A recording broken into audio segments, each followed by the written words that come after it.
जय श्री गणेशाय नमः। अविघ्नमस्तु। आई कुलस्वामिनी माते की जय। जय श्री गुरुदत्त श्री स्वामी समर्थ महाराज की जय। निशंक होई रे मना, निर्भय होई रे मना, प्रचंड स्वामी बळ पाठीशी, नित्य आहे रे मना, नित्य आहे रे मना। श्री स्वामी समर्थ महाराज। नमस्कार स्वामी भक्त हो, श्री स्वामी समर्थ। मी सुनीता राजपूत आपल्या स्वामीओम चॅनलमध्ये सगळ्यांचे स्वागत करत आहे। मागे सोनलताईंनी एक आपण व्हिडिओ टाकला होता सोनलताईंचा, त्या आज स्वामी प्रकट दिनापासून एक स्वामींच्या वेगवेगळ्या कथा आपल्याला सांगणार आहे। आणि हे आपल्याला कुठलेही ग्रंथ वाचायला जमत नाही, तर स्वामी राजा नावाचा जो ग्रंथ आहे त्याच्यातल्या कथा सोनलताई स्पेशल आपल्यासाठी घेऊन येत आहेत।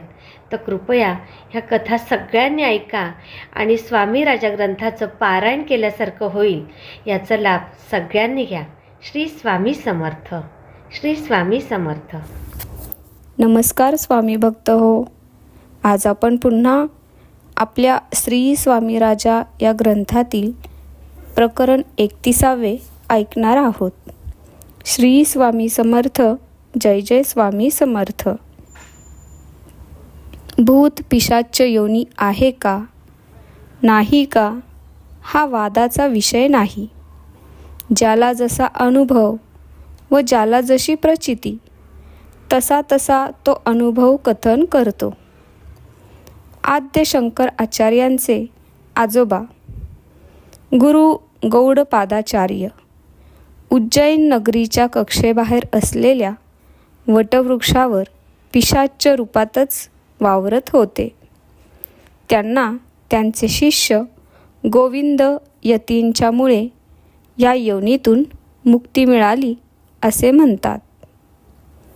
भूत पिशाच्यांनी पछाडलेले कित्येक लोक नृसिंहवाडी गाणगापूरला जातात व दुःखमुक्त होऊन परततात, असा कित्येकांचा अनुभव आहे।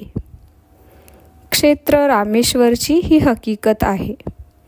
एका ब्राह्मणाला स्वामी समर्थांची स्वारी आम्रवृक्षाखाली बसलेली दिसली। एक महान सत्पुरुष म्हणून त्याने स्वामींना साष्टांग नमस्कार घातला व तो म्हणाला, महाराज, आपल्याजवळ भोजनाची काहीच सामग्री दिसत नाही। मी आपणासाठी रोज नैवेद्य आणीन। तो घरी जाऊन ताटभर जेवण घेऊन आला। त्याचे शुद्ध चित्त व सद्भावना पाहून महाराजांनी त्यातील थोडे अन्न ग्रहण केले। महाराज म्हणाले, भल्या माणसा, माझ्या पुडीची सोय केलीस, हे बरे झाले। आता या क्षेत्री मी काही दिवस निवास करीन। ब्राह्मणाला आनंद झाला। तो नित्यनेमाने भोजन आणू लागला। एकदा तो पत्नीसह आला व म्हणाला, स्वामी राजा, मला पुत्र व्हावा ही मनोकामना आहे। स्वामी महाराजांना वाटले, ह्याची भक्ती सकाम आहे, पण असे नाका, त्याच्या ठाई भक्ती आहे हे काय थोडे झाले?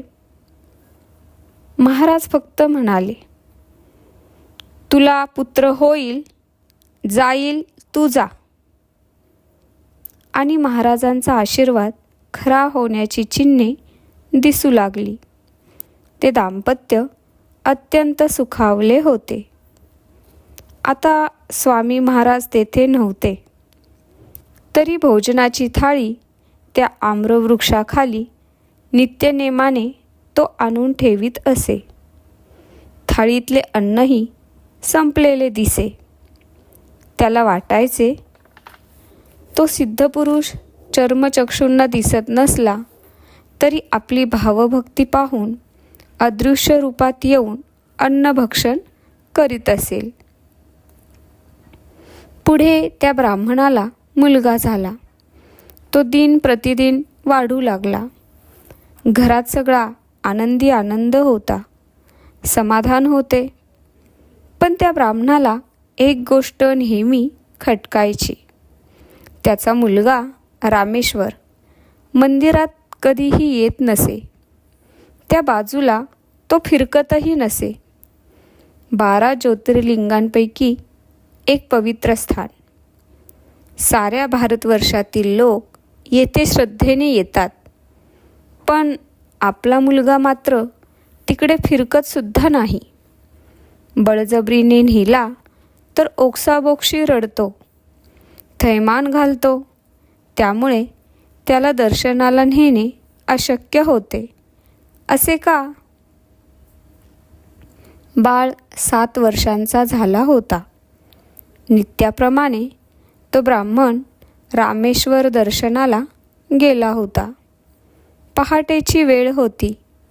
आद्य शंकराचार्यांनी दिलेले स्फटिकलिंग पूजेसाठी तबकात आणले होते. गाभारा खोलवर असल्याने यात्रेकरू टाचा उंचावून ते लिंग पाहण्याचा प्रयत्न करीत होते. इतक्यात चमत्कार झाल्यासारखा त्या ब्राह्मणाला भास झाला. त्या स्फटिक लिंगाच्या पाठीमागे दत्त अवधूत श्री स्वामी समर्थ महाराज बसलेले दिसत होते. तो ब्राह्मण डोळे चोळून चोळून पाहत होता. ज्यांनी आपल्याला आशीर्वाद दिला व पुत्रप्राप्ती झाली तेच ते सिद्धपुरुष आहेत असे त्याने जाणले. या सिद्धपुरुषाचे दर्शन व्हावे व मुलाला समजावे की कुणाच्या आशीर्वादाने तो आमच्या घरी जन्माला आला आहे, हा हेतू मनी धरून त्या प्रचंड देवळातून तो धावत पळत घरी आला. मुलगा म्हणाला, नको बाबा, मला भीती वाटते. अहो, मी तेथे आलो तर मरेन. असे म्हणून मुलगा भीतीने थरथर कापू लागला. पण आता मात्र या ब्राह्मणाने त्याचे ऐकले नाही. त्याला ओढत ओढत देवळात आणले. तेथे येताच मुलगा ओरडू लागला, महाराज, मला मारू नका, मला मुक्ती द्या. असे म्हणून तो धाडकन जमिनीवर पडला व पाहता पाहता त्याचा प्राण गेला. ब्राह्मण आक्रोशाने वूर बडवून घेऊ लागला. भोवताली भराभर माणसे जमली. भिंतीने किसाळू लागली, आरडाओरडा करू लागली. त्या भव्य दगडी मंदिराच्या कमानीसुद्धा हादरल्या. ते प्रेत अक्राळ विक्राळ झाले. 10 हात लांबीचा देह भयप्रद वाटत होता. त्या ब्राह्मण पती पत्नीचे रडणे थांबले. हा काय भुताटकीचा प्रकार म्हणून ते घाबरले. ब्राह्मण गाभाऱ्याकडे पाहत म्हणाला, महाराज, आपण दिलेला हा मुलगा, हा मेला कसा आणि असा राक्षसासारखा भेसूर कसा झाला? महाराजांचा आवाज त्या प्रचंड वास्तूत घुमला. स्वामी महाराज म्हणत होते, विप्रा, मी तुला म्हणालो होतो मुलगा होईल, पण पुढचे शब्द बहुतेक तू ऐकले नाहीस. मी म्हणालो होतो तो जाईल, उगाच रडू नका. हा मुलगा म्हणजे आंब्याखाली ठेवलेला नैवेद्य भक्षण करणारा पिशाच्च होता. तुमच्या पोटी तो जन्माला आला आणि त्याची त्या योनीतून मुक्तता झाली. आता त्या प्रेताचे दहन करा. भयभीत झालेला ब्राह्मण म्हणाला, हे प्रेत आता उचलेल कसे? यावर स्वामी समर्थ म्हणाले, त्याच्या अंगाला हे शिवभस्म लावा, म्हणजे तो पूर्ववत लहान होईल. दहन झाले म्हणजे त्या पिशाचला गती मिळेल. भस्म लावता लावता त्याला समर्थवाणी ऐकू आली. बा ब्राह्मणा, तुझी साठी उलटली असली तरी तुला लवकरच मुलगा होईल. तो मात्र चांगला असेल. तू घाबरू नकोस, भेदरू नकोस. माझी तुझ्यावर कृपा झाली आहे. स्मशानात मंडळी एकमेकांना म्हणत होती.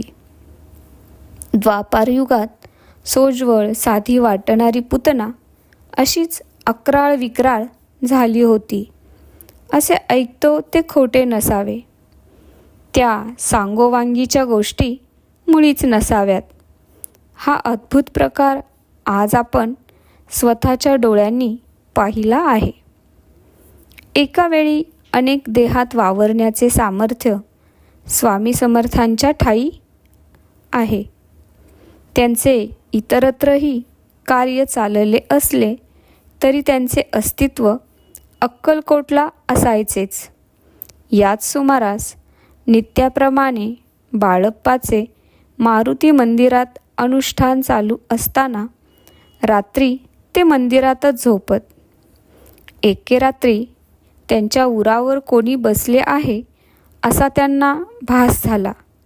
ते घाबरले. देवळानजीक चिंचेच्या झाडावर भूत आहे अशी वंदना त्यांना आठवली व ते अधिकच घाबरले. त्याचवेळी देशमुखांच्यातून अरुणोदयापूर्वी सर्वज्ञ श्री स्वामी समर्थ मारुती मंदिरात आले. बाळप्पांचे बसण्याचे आसन घेऊन त्यांनी चारी बाजूंनी फेरी मारली. दिग्बंधन केले. हे अर्थात बाळप्पांना कळले नाही. पण त्यानंतर मात्र अशा अनुभवाचा भीतीचा प्रकार कधीही घडला नाही. सदा चक्रवासासी मार्तंड जैसा, उडी घालितो संकटी स्वामी तैसा. हा प्रत्यही अनुभव सर्वांचा होता. बाळप्पांचे अनुष्ठान चालू होते. महाराज त्यांना म्हणाले, बाळप्पा, हिशोब घेऊन ये. बाळप्पांना वाटले, कसला हिशोब? मी सुंदराबाईसह काम करीत होतो तेव्हा तिच्या गैरव्यवहारात माझाही हात होता असा बहुतेक स्वामींना संशय येतो आहे की काय? त्यांनी बाबा सबनीसांजवळ ही शंका व्यक्त केली. नोंदी चोपडींवरून बाबांनी हिशोब नकलवून घेतला व बाळप्पांना दिला. बाळप्पांनी तो कागद महाराजांपुढे ठेवला. तो कागद पाहताच स्वामी महाराज म्हणाले, फेकून दे तो कागद. हा हिशोब मला नको आहे. बाळप्पा अधिकच बुचकळ्यात पडले. त्यांनी ही गोष्ट गणपतरावांना सांगितली व आपण अनुष्ठानाला बसण्याच्या तयारीला लागले. गणपतराव म्हणाले, बाळप्पा, आलं ध्यानात. अहो, तुम्ही अनुष्ठान सुरू करण्यापूर्वी महाराज तुम्हाला म्हणाले होते, हिशेब असू दे. स्वामींना तुमच्या जपाचा हिशेब हवा असेल. त्या दिवशीचे अनुष्ठान संपताच बाळप्पांनी जपसंख्येचा हिशोब लिहिला व तो कागद स्वामींच्या सुपूर्द केला. श्री स्वामी मोठे प्रसन्न दिसत होते. त्यांनी हिशोबाचा कागद आत्मीयतेने ठेवून घेतला. श्री स्वामी समर्थ बाळप्पांच्या अनुष्ठानाची समाप्ती करण्यासाठी सिद्ध झाले. सोलापूरचा गरीबवाणी कल्याण आप्पा ते स्वामी समर्थ दर्शनासाठी आले होते. त्यांना स्वामी म्हणाले, बाळप्पा अनुष्ठान करीत आहेत, तेथे जाऊन भटास जेवू घाल. स्वामींची आज्ञा झालेली, पण त्या कल्याणवाण्याजवळ पैसे नव्हते. आता काय करणार? त्याच्या गळ्यात शिवलिंग होते. ते चांदीत मढविलेले होते. त्याने चांदीचे कोंदण गहाण ठेवले व त्या पैशातून ब्राह्मणास भोजन केले व अशा रीतीने बाळप्पांच्या अनुष्ठानाची समाप्ती झाली. नित्य तृप्त असलेले बाळप्पा महाराजांची कृपादृष्टी पाहून अधिकच तृप्त झाले. इकडे सरकारी हुकुमाने सुंदराबाईला दूर केले, पण व्यवस्था पाहायला कुणीतरी हवेच होते. पुन्हा कुणाला अशी लांडी लबाडी पळवापळवी करण्याची संधी मिळू नये म्हणून सरकारातून पंचांची नेमणूक झाली. गणपतराव, जगन्नाथ, बाळप्पा यांची नेमणूक झाली व त्यासाठी पगार ठरविण्यात आला. अर्थात तिघांनीही पगार घेण्याचे नाकारले. ही केवळ सद्गुरू सेवा आहे, सेवेचे मोल आम्ही घेणार नाही, असे हे तिघेही म्हणाले. काय बाळोबा, चांगले आहे ना? सुंदराबाई दूर झाली, तुमचा अडसर दूर झाला, आता तिचा छळवाद नको, स्वामी महाराज म्हणाले. बाळप्पा म्हणाले, नाही नाही महाराज, मी छळवाद असं कधीही म्हटलं नाही. मला आपली सेवा करायला मिळाली हेच माझे भाग्य. पण त्यांच्यामुळे कधी सेवा मिळाली नाही की मी तेव्हा मात्र सुंदराबाईंवर रागवायचो. पण हे माझे अज्ञान होते. आपण मला एकदा म्हणाला होतात, दम खा दम खा, त्याचाच मला उपयोग झाला व मग मी शांत राहू लागलो. जगन्नाथ म्हणाला, बाईची वृत्ती फार खालच्या थराला गेली होती. तिला महाराजांच्या सेवेचा अधिकार प्राप्त झाल्यामुळे ती गर्विष्ठ, अहंकारी झाली होती. इतरांच्यातले न्यून बघून ती त्यांचे वाभाडे काढीत होती. गणपतराव म्हणाले, तिचा हव्यास, तिचा लोभीपणा सारेच अगदी किळसवाणे होते. महाराज, आपण इतके दिवस तिला इथे कसे राहू दिले? बाळप्पा म्हणाले, मला राहून राहून वाटतं की सद्गुरूंचे सतत सानिध्य, त्यांची सेवा करण्याचे भाग्य लाभूनसुद्धा या बाईच्यात बदल कसा झाला नाही. समर्थ सहवास ही सामान्य गोष्ट आहे का? त्रिकाल ज्ञानी असलेले श्री स्वामी समर्थ महाराज, त्यांनी अशा गोष्टी खपवून कशा घेतल्या? एकतर अकारण दुसऱ्याच्या प्रारब्धात ढवळाढवळ असे सिद्धपुरुष करीत नाहीत. कर्मविपाकानुसार समुचित प्रायचित्त मिळवण्यासाठी नियतीकडून त्या त्या जीवाकरवी अशा गोष्टी मुद्दाम करविल्या जातात. त्यातून अशा व्यक्तीने स्वतः अनन्य भावाने आपला विकास व्हावा अशी परमोत्कट प्रार्थना केली तर मात्र एका कृपाकटाक्षाने समर्थ त्यांचे प्रारब्ध नाहीसे करतात. अशा घटना अनेक ठिकाणी घडल्या आहेत. सुंदराबाईने अशी प्रार्थना कधीही केली नाही. आसक्तीच्या अवगुंठनात त्या अखंड रमल्या. त्याला श्रीस्वामी काय करणार? वास्तविक चोळप्पाची भक्ती अधिक विशुद्ध होती, पण त्यांच्या त्या धवल भक्तीला सुद्धा आसक्तीची किनार येऊन चिटकली. म्हणून त्यालाही स्वामी सेवेपासून च्युत व्हावे लागले. महाराज म्हणत होते, धोंडा अगर कितीही काळ पाण्यात राहिले, दगड कितीही काळ नदीत ठेवले तरी ते कधी मऊ होतील का? मुळीच नाही. मूळ स्वभाव जाईना, त्याला कोण काय करणार? गणपतराव पुटपुटले. आधी होती दासी, पट्टराणी केले तिसी. तिचे हिंडणे राहीना, मूळ स्वभाव जाईना. आणि खरेच होते ते. सोलापूरची एक सामान्य व्याधीने ग्रस्त झालेली ही बाई अत्यंत ढालगज, शूद्र, स्वार्थाने बरबटलेली.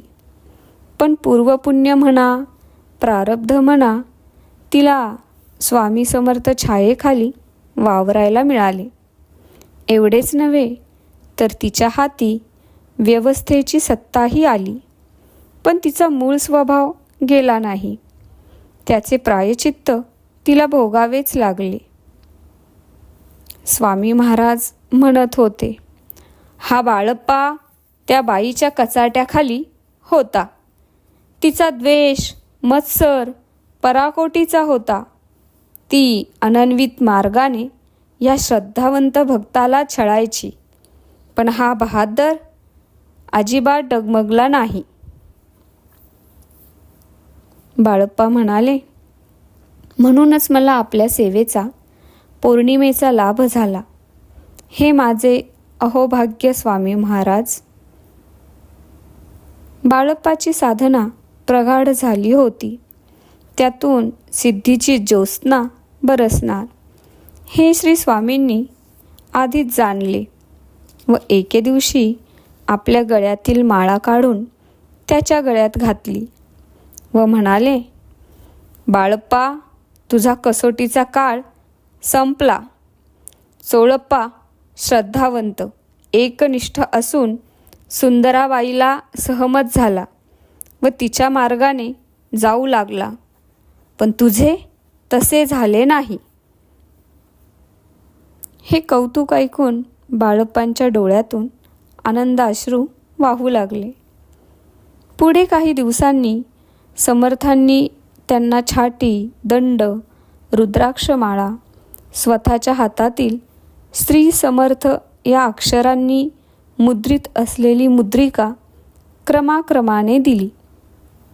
तेजोवैभवाची विमलगंगा लोकसागरापर्यंत नेण्याची आज्ञा केली. याप्रमाणे स्वामींनी आपले निजवैभव समर्पून धन्य केले. बाळप्पांनी काही काळापूर्वी हावेरीतील आपले घर सोडले. तरी शेवटी समर्थ कृपेने हे विश्वसी माझे घर अशी विशाल दृष्टी त्यांना प्राप्त झाली. नतमस्तक झालेले बाळप्पा म्हणू लागले, विदीर्घ बाहूच विरागपाणी, राजीव सूक्ष्म पदपद्म युगम युगम. संन्यास रूपवीच स्फुटदंशवंतम, वंदे गुरुदत्त इतिह वेद्यम. त्याच वेळी एक तारीवर कुणीतरी सुरेल स्पष्ट शब्दात म्हणत होते, गेले हृदयी नाठवावे, केले मुखी न बोलावे, सत्य सर्वथा न सांडावे, साधू वर्तत या नाव. बाळप्पांना वाटले, हा बोध बहुधा माझ्यासाठीच आहे. माणूस सारखे भूतकाळातले स्मरण करून जगतो व मन संकल्प विकल्पाने बरबटलेले ठेवतो. मी केले अशी अहंकाराची वल्गना करतो. अखंडपणे असत्याच्या आधाराने चालतो. शुद्ध, सात्विक, धर्मपरायण माणसाने असे चालू नये. अशा तऱ्हेचे उच्च विचार समाजात प्रसूत करणाऱ्या सर्व सत्पुरुषांनी भारतीय जीवनमूल्यांचे संस्कार सर्वांवर सहजतेने केले. हे केवढे तरी महान कार्य आहे. मी आता या मार्गावर परंपरेने आलो आहे. माझे कर्तव्य ही आद्य परंपरा टिकविणे आहे, ती वृद्धिंगत करणे हे आहे. असे म्हणून त्यांनी परंपरेचे स्मरण केले. श्री दत्तावधूत, श्रीपाद, श्री वल्लभ, श्री नृसिंह सरस्वती, श्री स्वामी समर्थ महाराज यांना पुन्हा एकदा त्यांनी साष्टांग दंडवत घातले आज आयुष्याचे सार्थक झाल्याचे समाधान बाळप्पांना वाटत होते. यापूर्वी श्री स्वामी समर्थ सूचकपणे वारंवार म्हणत, बाळप्पा, मी तुला माझ्यासारखा करीन. तुकाराम महाराजांच्या अभंगातून ते म्हणत, आपणासारिखे करीती तात्काळ. याचे स्मरण बाळप्पांना होत होते. महाराजांनी आध्यात्मिक वारसाच त्यांना दिला होता. याचे प्रत्यंतर नजीकच्या काळातच प्रत्ययाला आले. त्याचे असे झाले की श्री स्वामींनी बाळप्पांना हेतुपुरस्पर मुंबईला पाठविले. तेव्हा मुंबईचे कायदेपंडित सर चिमनलाल सेटलवाड अतिशय आजारी होते. अनेक डॉक्टर, वैद्य यांचे इलाज झाले होते, पण गुण काही येत नव्हता. सर्व हताश झाले होते. महाराजांचे परमभक्त व सरसाहेबांचे एक स्नेही श्री विष्णुपंत पानवलकर हे बाळप्पांच्याकडे आले व सरसाहेबांच्या प्रकृतीबद्दल त्यांनी चिंता व्यक्त केली. तेव्हा बाळप्पा सद्गुरू स्मरण करून विश्वासाने म्हणाले, श्री स्वामींच्या कृपेने ते लवकरच बरे होतील. हा अंगारा त्यांना लावा. बाळप्पांच्या आशीर्वादाप्रमाणे सर चिमनलाल नामांकित असलेले कायदेपंडित खडखडीत बरे झाले. बाळप्पांच्या शब्दाला असे सामर्थ्य प्राप्त झाले होते. श्री स्वामी समर्थांच्या शब्दांचे सामर्थ्य म्हणजे खरोखर कृपाप्रसाद असायचा. याचा अनुभव कित्येकांना कित्येक प्रसंगांच्या अनुरोधाने दिसत होता. डोळ्यात सारा येऊन अंध झालेल्या बाईला त्यांनी मांजरीचे दूध डोळ्यात घाल असे सांगितले. लाल होऊन तळावलेले डोळे अखंड खुपत असणाऱ्या माणसास त्यांनी म्हशीचे मूत डोळ्यात घाल असे सांगितले. कुणाला हत्तीचे मूत घाल सांगितले. या अशा उपचारांनी त्या सर्वांचे नेत्र बरे केले. याचा अर्थ महाराजांच्या शब्द सामर्थ्याने त्या त्या वस्तूंच्या ठायी औषधी गुणधर्म प्राप्त झाला असेच म्हणायला हवे. त्या योगेश्वर महापुरुषाच्या ठायी सर्व सामर्थ्य होते. हे निर्विवाद सत्य. ते नेहमी अनुभवायला येत होते आणि म्हणूनच त्यांना दत्त अवधूत म्हणत असत. कुणी जिज्ञासूने विचारले, महाराज, दत्त अवतार आहेत हे आम्ही ऐकले आहे व म्हणूनच इतक्या लांबून आम्ही इथे स्वामींच्या दर्शनाला आलो. पण त्यांना दत्त अवधूत का म्हणतात? भगवान दत्तात्रयांना अवधूत म्हणतात. अवधूत म्हणजे काय? यावर बाळप्पा म्हणाले, किती हे प्रश्न आणि तुम्हाला कितीही जिज्ञासा. अहो, मी हावेरीहून माझे गाव सोडून निघालो. मुरगुड गावी मला चिदंबर दीक्षितांचे पुजारी गलगलीचे ब्राह्मण यांच्या तोंडून या श्री स्वामी समर्थांची माहिती कळली की ते दत्त अवतारी आहेत. मी तेथून निघालो. प्रथम गाणगापूरला श्री नरसिंह सरस्वती महाराजांच्या ठाण्यावर आलो. तेथे साधना करताना मला अवधूत म्हणजे काय हे समजले. तो जिज्ञासू लक्षपूर्वक ऐकत होता. श्री गोरक्षनाथांनी सिद्ध सिद्धांत पद्धती या ग्रंथात अवधूत शब्दाची व्याख्या सांगितली आहे. सर्वान्न प्रकृती विकारानं अवधूतनोती इति अवधूत. म्हणजे ज्यांनी प्रकृती विकाराचा त्याग केला आहे ते अवधूत. तेथे असलेले शास्त्री बुवा म्हणाले, थोडक्यात सांगायचे म्हणजे हे सर्व बंधनांपासून मुक्त असतात. सर्व काळ आनंदी मस्तीत राहणारा योगी. वासना त्याग, निरामय वक्तव्य, शुद्ध चित्त, निसंग अलिप्त असूनसुद्धा हे अवधूत लोकाभिमुख असतात. बाळप्पा म्हणाले, हे अवधूत दिगंबर असले किंवा वस्त्रधारी असले तरी त्यांच्या वृत्तीत काही फरक पडत नाही. आपले महाराज जेव्हा अक्कलकोटला प्रकट झाले तो दिवस आश्विन शुद्ध पंचमी, शके 1779. बुधवारी खंडेराव मंदिराच्या ओट्यावर विराजमान झालेले होते. तेव्हा ते संपूर्ण दिगंबरावस्थेत होते असे तो मुसलमान रखवालदार सांगत होता. मग लोकांनी त्यांना लंगोटी नेसवली, छाटी नेसविली. महाराज बालोन्मत्त पिशाच्च वृत्तीने वागताना दिसतात. मध्येच गोट्या खेळतात, धान्याची उलथापालथ करतात, चुलीत पाणी ओततात. इतरांनी भरविल्याशिवाय स्वामी जेवत नाहीत. ही सगळी लक्षणे बालोन्मन्न वृत्तीची आहेत. शास्त्री बुवा म्हणाले, श्री नृसिंह सरस्वती आणि श्री स्वामी समर्थ महाराज दोघेही भगवान श्री दत्तात्रेयांचाच अवतार आहेत. म्हणून त्यांना दत्त अवधूत असे म्हटले जाते.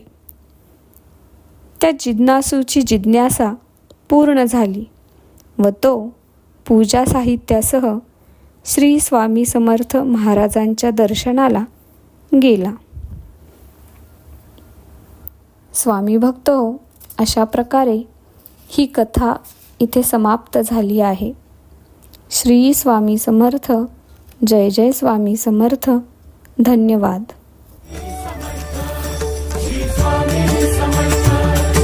स्वामी